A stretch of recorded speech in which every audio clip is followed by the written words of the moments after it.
তারপরে চলে আসি হাউস বিল্ডিং যদি পেয়ে যান সেক্ষেত্রে হচ্ছে আপনার ইন্টারভিউ প্লাস হচ্ছে কন্ট্যাক্ট। ইন্টারভিউটা সাধারণত হচ্ছে আপনার জার্মান ল্যাঙ্গুয়েজে হয়ে থাকে। এই জার্মান ল্যাঙ্গুয়েজে আপনাকে ইন্টারভিউ দিতে হবে। তারপর যদি আপনি সিলেক্ট হয়ে যান সেক্ষেত্রে হচ্ছে আপনাকে একটি চুক্তিপত্র দেওয়া হবে। সেই চুক্তিপত্রটা আপনার ইমেইলে পাবেন। আর এই চুক্তিপত্রটা আপনার ভিসা অ্যাপ্লিকেশনের জন্য ম্যান্ডেটরি, এটা লাগবেই আপনার ভিসা অ্যাপ্লিকেশন করতে। তারপরে চলে আসি আপনার ভিসা প্রসেসের জন্য। ভিসা প্রসেস করতে আপনার যে হাউস বিল্ডিং করার জন্য যে অ্যাকসেপ্টেন্স লেটারটা আপনি পেয়েছেন ইমেইলে, সেই ইমেলের থেকে আপনার অ্যাকসেপ্টেন্স লেটারটা দিয়ে আপনি হচ্ছে জার্মান এম্বাসিতে একটি অনলাইনে অ্যাপয়েন্টমেন্ট নেবেন। অ্যাপয়েন্টমেন্ট নেওয়ার পরে সেখানে হচ্ছে আপনার অনলাইনে visa application form fill up করবেন। তারপর হচ্ছে আপনি ফাইল সাবমিট করবেন। ফাইল সাবমিট করার পরে আপনার একটা ইন্টারভিউ কল করা হবে বা ইন্টারভিউর জন্য আপনাকে এম্বাসিতে ডাকা হবে।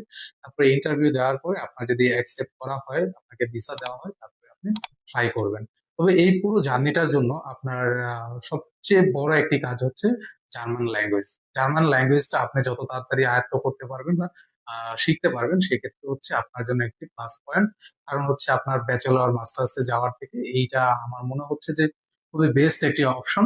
যদিও জার্মান ল্যাঙ্গুয়েজ শিখতে একটু কষ্ট করতে হবে, বাট কষ্ট যদি করতে পারেন সেক্ষেত্রে হচ্ছে আপনাদের জন্য জার্মানি সেটেল হওয়ার জন্য সবচেয়ে সহজ একটি মাধ্যম হচ্ছে হাউস বিল্ডিং।